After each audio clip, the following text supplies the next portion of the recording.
అసూయ పడేవాళ్ళు ఎప్పుడు పైకి రారు, ఎప్పుడు ఎదగరు. ఎదుటోడు మేలు కోరుకోకపోతే దేవుడు నీకెలా మేలు కోరుకుంటాడు? నీ విషయంలో ఒకడి మీద పడి ఏడ్చేవాడు ఎప్పుడు ఎదగడండి. ఎంతరా తోకంటే గొర్రెకి బెత్తడే తోక. వాళ్ళ జీవితాల్లో సమృద్ధి ఉండదు.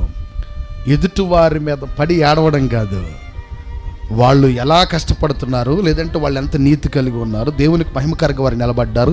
మన జీవితాల్లో మనం ఏం నేర్చుకోవాలి, మనం ఎంత శ్రమ పడాలి, కష్టపడాలి అనేది ఖచ్చితంగా మనం నేర్చుకోవాలి. ఈ రోజున చాలామంది ఆశీర్వదించబడిన వారిని మనం తడితే వాళ్ళు చెప్పే మాట ఏంటో తెలుసా?